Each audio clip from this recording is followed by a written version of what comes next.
Imagine this: you see someone wearing the perfect color. You buy it, you try it on, and it just looks awful. I've been there too, and for the longest time, I thought I was the problem. But recently, I started learning about why certain colors work and others don't, and it completely changed how I now shop. This is the first part of my color analysis series, and today we're talking about how knowing your colors will help you stop wasting money on clothes that don't suit you. You're going to learn what color analysis actually is in simple terms, how understanding your tones will help you avoid impulse purchases, and a few extra mini tips that will help you along the journey. By the end, you'll have a clear idea on why certain colors just make you feel more put together and how it will actually empower you to save money. So let's get into it. So years ago, when I was studying styling, we had this full module on color analysis, and I honestly thought that it was just complete nonsense. It just felt too rigid, very layered, and just very complicated, and I just didn't understand how it would apply to real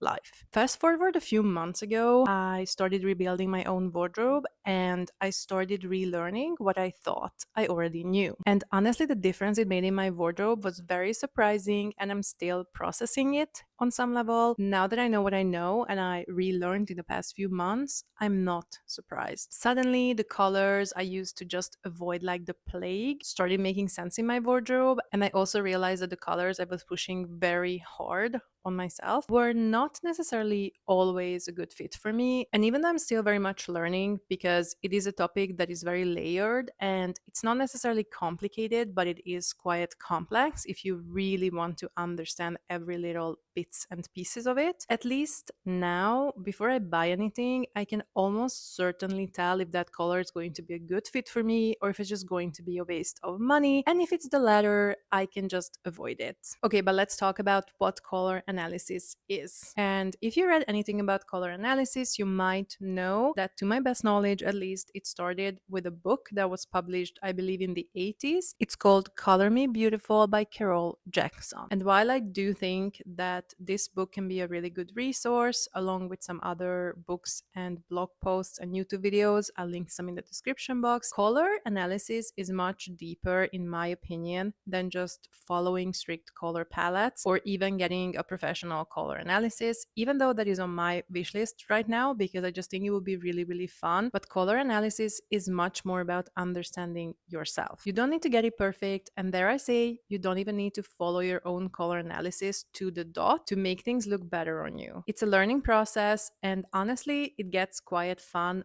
once you stop obsessing about getting it perfect all the time. Another interesting fact that I think a lot of people don't know or just don't mention is that you can absolutely get away with wearing colors that wouldn't necessarily fit your colors. And the trick is that the further away that color is from your face, the more you can get away with having it. Let's say you're an autumn like me, icy blue is not going to be a favorable color for us, but we could still style it and wear it. We just need to move it away from our face. We can get an icy blue bag or even a skirt because that's not close to our face. Let's talk about how knowing your colors saves you money. Once you know your colors, shopping gets clearer and easier. You will know what to say no to almost immediately. You will stop falling for the "oh my gosh, that just looks amazing on her" moments, and you will start questioning, would this actually look that amazing on me as well? Or is it just not my color? Knowing your palette before shopping helps you pause and ask critical questions. And that one pause can save you both time and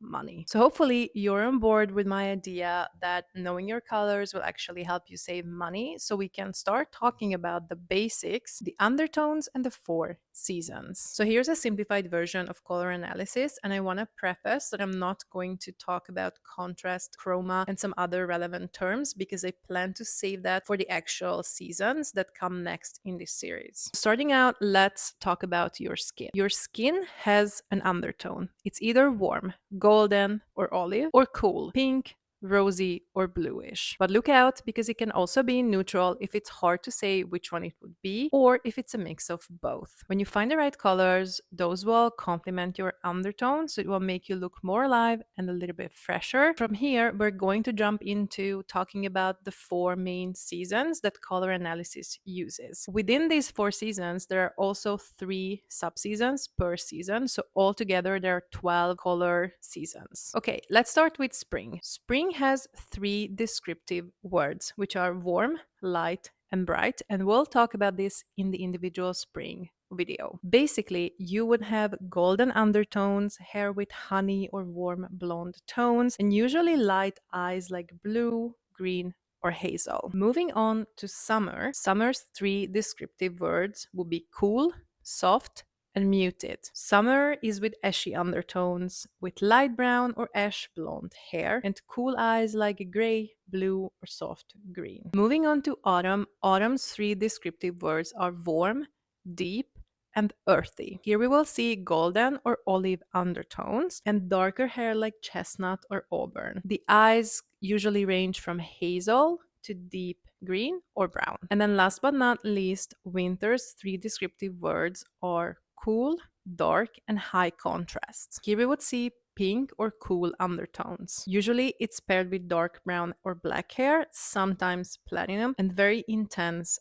eyes. Deep brown, icy blue, or dark gray. Before we move on, I just want to say that this is just a very high level overview of all 4 seasons. So don't panic if you can't clearly tell which one you are, because your description doesn't 100% match one or the other. Now, there's another part that often confuses people, and that is the impact the hair color actually has. So it's good to know that your hair color can actually shift how your undertone reads visually. And what do I mean by this? When you change your hair color, especially a few shades lighter or darker, that will actually change your contrast level. And for that reason, some of the colors that would otherwise suit you can start feeling a little bit off. And here are 2 examples that show you very clearly how this would affect your overall look. If you go darker than your natural shade, you might find that bold, high contrast colors like jewel tones or black and white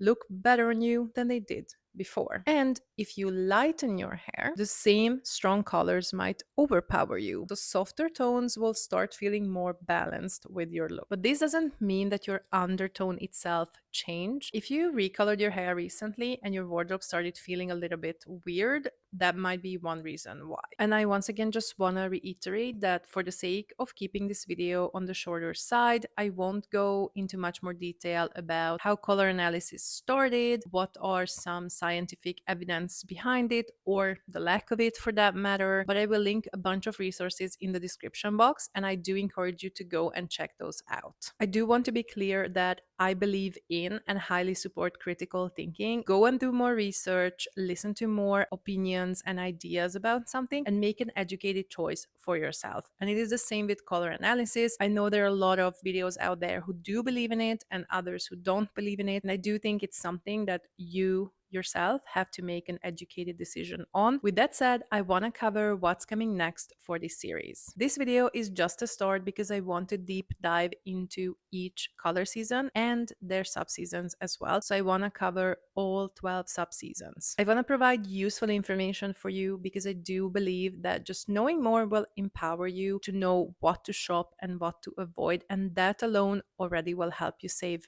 money. And then you can take it or leave it. So in the next few parts of the series, and you can expect to see one each month, we'll dive deep into spring, summer, autumn, and winter with examples of colors that will suit them and which ones they won't. But I will also want to go one step further and give you color combinations that can be suitable for them. We'll also talk about how to build outfit formulas, outfits, and wardrobe staples with the color palette that is suitable for you. I will also keep giving you more free resources from other people that I personally found useful. And with all that out of the way, let's talk about the extra mini tips I like to sparkle in at the end of my videos. Start by looking at your closet. Which which colors do you actually wear the most and why. Those colors will naturally start pointing towards your palette. At least that was the case for me. I just know I had things in my wardrobe that I never wear because they just didn't make me feel good. And those colors, or at least most of them, ended up being the colors that are not suitable for my autumn season. Before you buy anything new, try things on and try to ask your friends and family members if you can borrow some of their clothes. You can also think about it in a way that it's not one singular color that is not going to be suitable for you. It's more just a shade that will be more or less suitable. So, for example, we talked about icy blue before. As an autumn,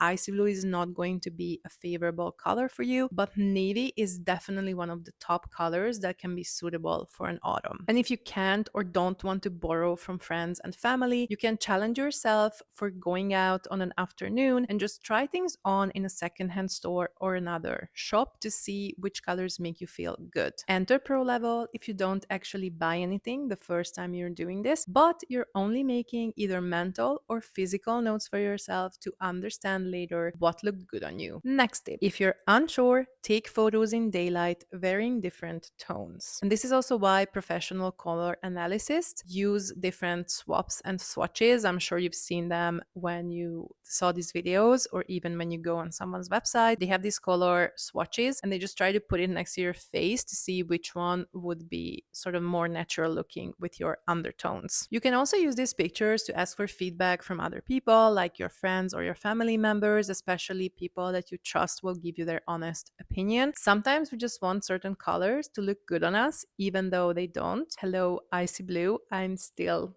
talking to you, but hearing other people's opinions can actually help us shift our vision of how certain colors look on us. Next tip, save screenshots or Pinterest boards of people whose coloring looks similar to yours. Notice which colors repeat. You can even try looking around in the fashion/style community and follow some people who you think are in the same color season category as you are, and you can enter pro level if you find someone who has almost the same exact features as you. So you can either get inspiration, you can learn, and you can also try seeing sort of the patterns and how they mix different colors with each other. Huge warning here. It is also so very easy to get sucked into buying more things if you follow someone who is trying to sell you a lot of things. Use some caution here and only follow people whose shopping habits you can get behind on and who will not inspire you to spend more money. So just make sure that you are making conscious decisions when it comes to your own wardrobe. Okay, next tip is don't force trends. The best colors are the ones that make you feel you, super empowered, very confident, and not the ones that are just trending on social media. So, if burgundy is the biggest trend this year, but you actually despise deeply all shades of red, maybe consider that you do not have to own a burgundy item. Being bold and playful with colors, I think, is a really great way to push yourself out of your comfort zone. So, no need to wear the colors and shades that everyone else is wearing as long as you're feeling confident in the colors and shades that you chose for yourself. And after all, finding your colors and your color palette is not about getting it perfect all the time. It's about being playful, open minded, and daring to keep trying. And once you start to understand what works for you, you will spend less, shop smarter, and feel more confident in everything that you own. Because no matter how good a certain color looks on someone else, if you know your own colors, you will know what will look best on you, and that is your power. If you like this video, you will want to subscribe because next month we're going to be covering winter. I hope you learned something useful in this video. Thanks for hanging out with me today. If you like this video, I'm sure you'll like this one too, or this one too, and I'll see you next time.